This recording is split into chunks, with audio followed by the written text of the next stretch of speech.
Okay, now those of you who are familiar with what we've done in the past, we are a junk journal making family. We make junk journals and sell them at some of the craft shows and some of the cons around town, but wanted to try something different. So this year I started doing bullet journaling. Well, you can't do bullet journaling if you don't have the dotted journals, right? Okay.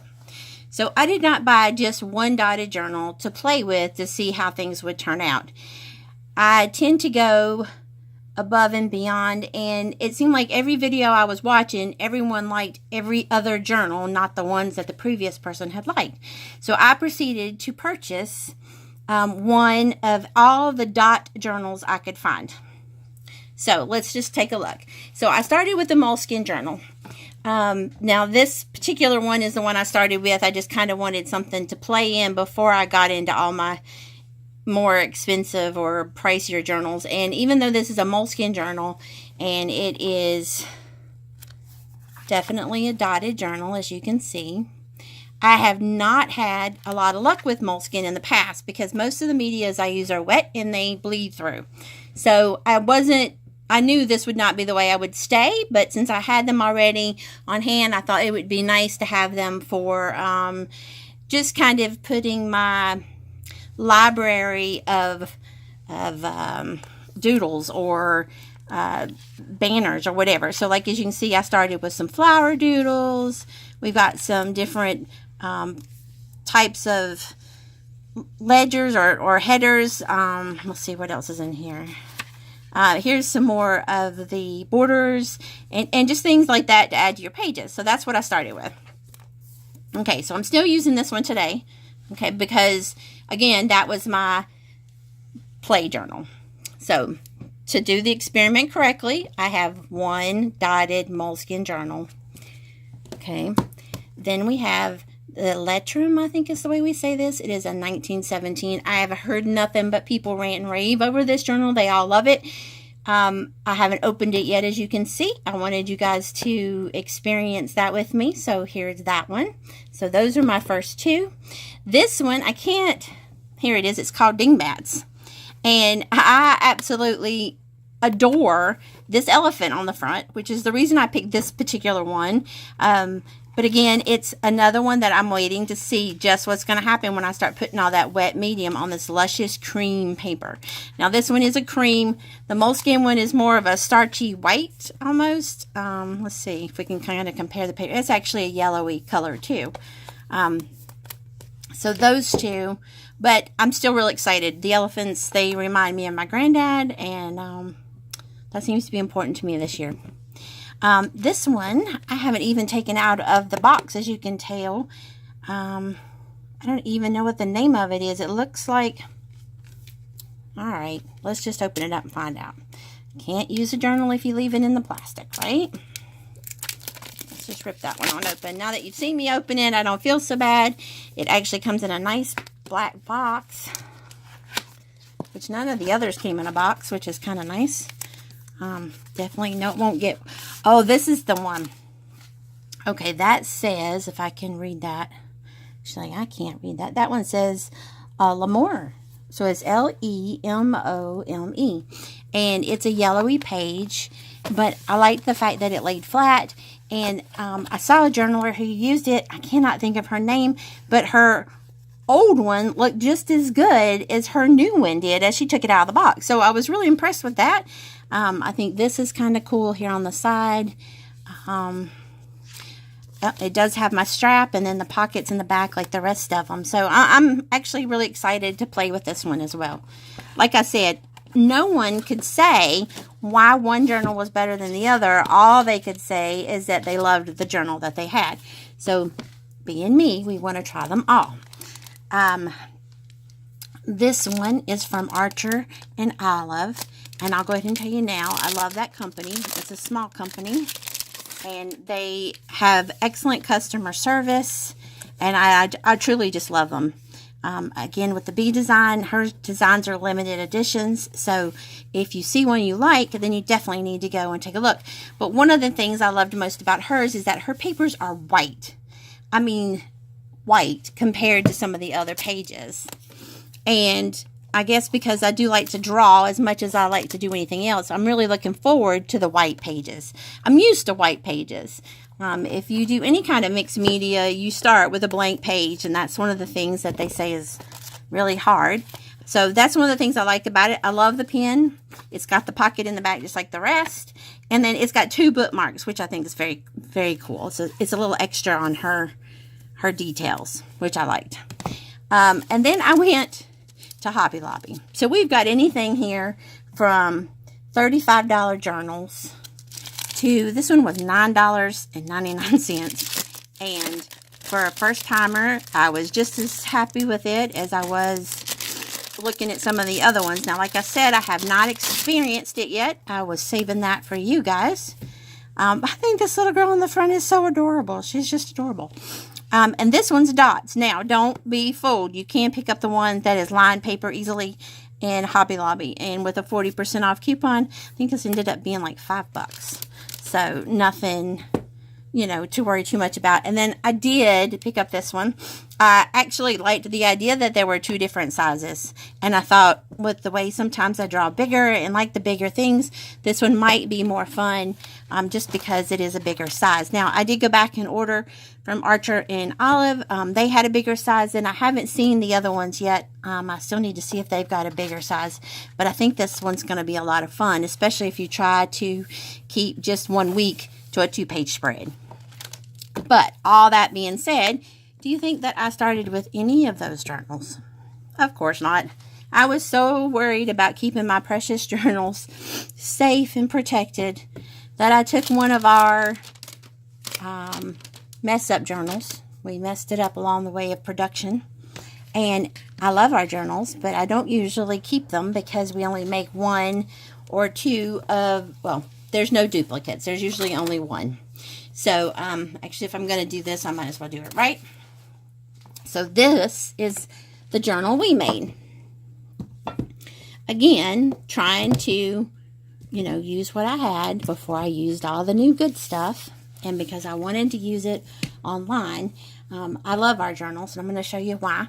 But I also wanted to explain to you why I started in this one. So, this one I had started last year for some of my supplies to kind of keep a list of what I had and that kind of thing. And so that's what I started using this for. I'm going to go straight to the back so that you don't see what's in the front yet, because I'm not quite ready to show you that. And I absolutely love Alice in Wonderland, and the idea that it's themed kind of makes it easier to use than a journal that's completely blank. We do have dot paper, and well, we have square paper. We don't have dot paper because, of course, dot paper is vintage and is not vintage, and the pages that we use in our books usually are.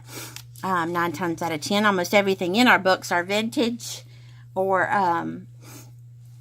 you know, laces off of something else, or we took it from some other place and we repurposed it, because that's the point of a junk journal. So this is my Alice journal that I decided to use for this year for doing my monthly spreads. And originally my plan was to do a themed month. So every month had a theme based on Alice for the entire year. Now, keep in mind, I am new to journaling. So, well, to art journaling, or junk journaling, bullet journaling, let me clarify. And so here's what I've come out with. So these are my pages that I started with. I just did some regular journaling on, nothing fancy. These are how the books come with these pages pre-done, and you just kind of add your touch to it. So, of course, I drew and that kind of thing. But I started the year off with, I think, the Mad Hatter. So this was all last year, where I had started and was planning on doing videos and just never got to it. And then this is where 2019 starts. So January, I decided was going to be themed. So I played with it for a little while, trying to figure out how I was going to do the themes. I did kind of a countdown to the beginning of the year. And then kind of lost a little interest along the way, and then went back and picked it up again. And started with Down the Rabbit Hole. That is my true first page for January.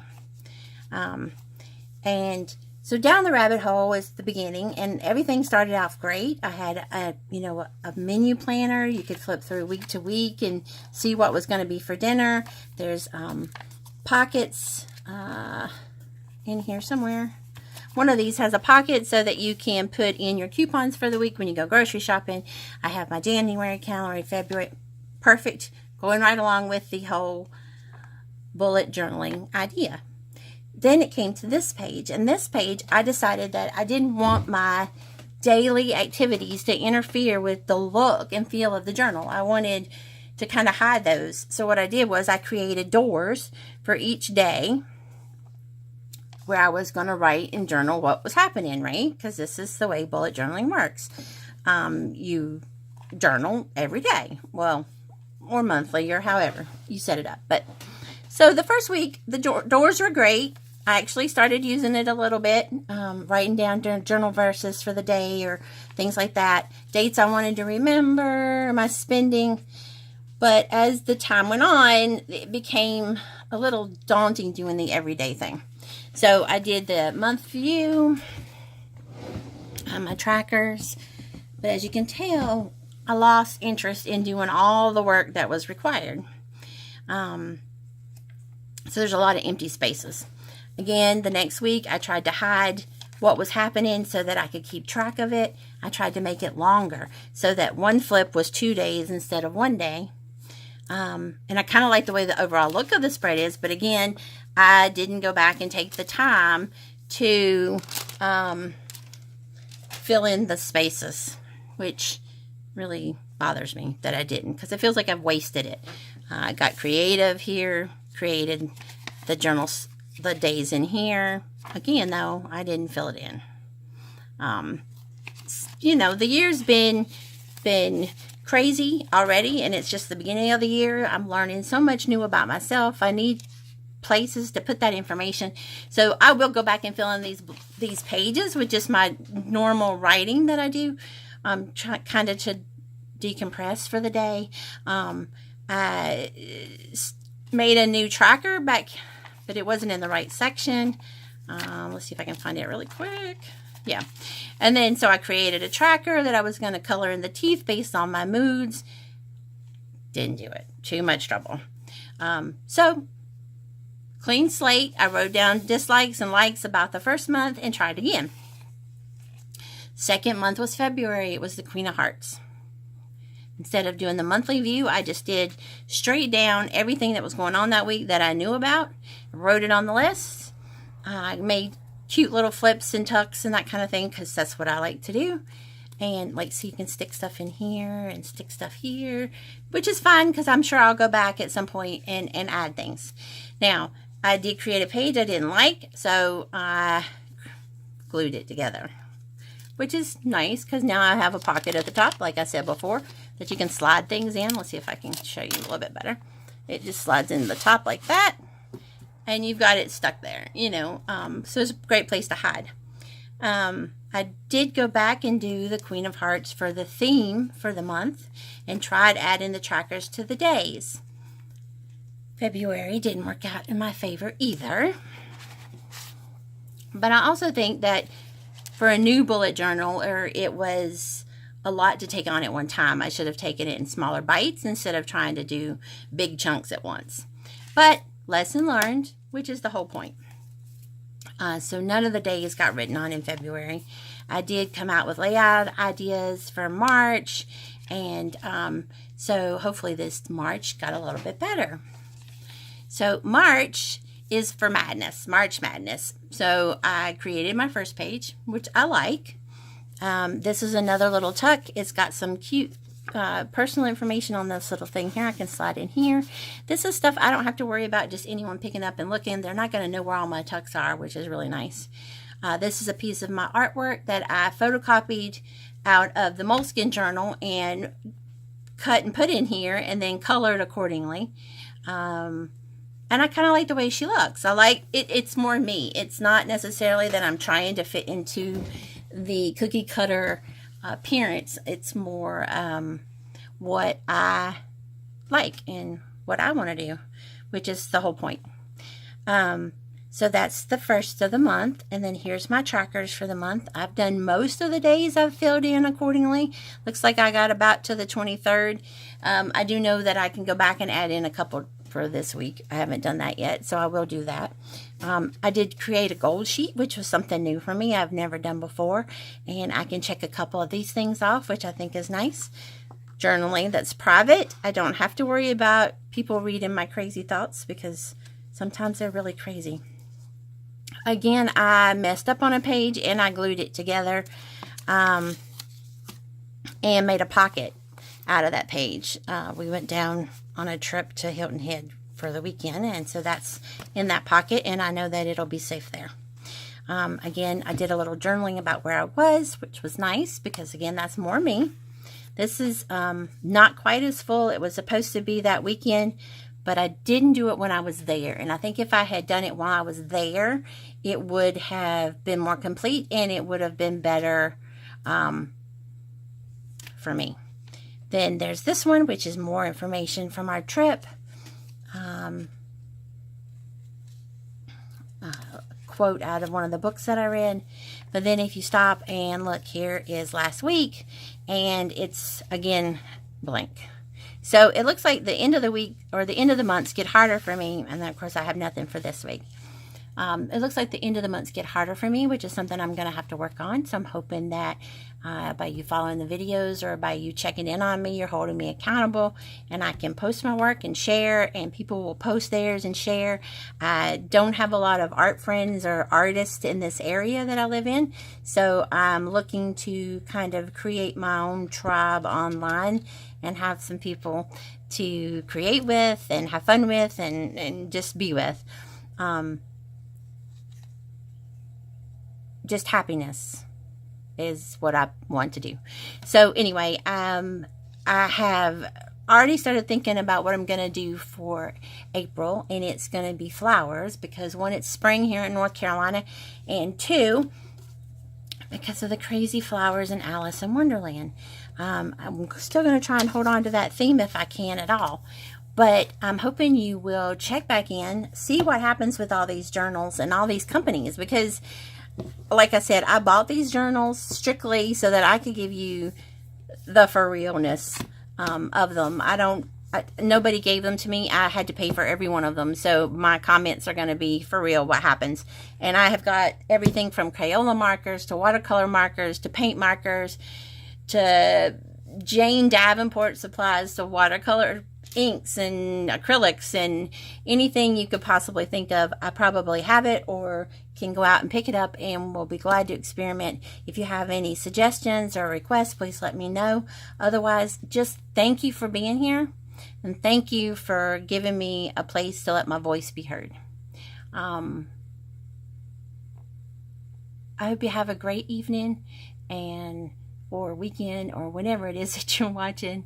I hope you'll come back and see me. Let me know what's going on, how your life is going, and take care. God bless. See you soon.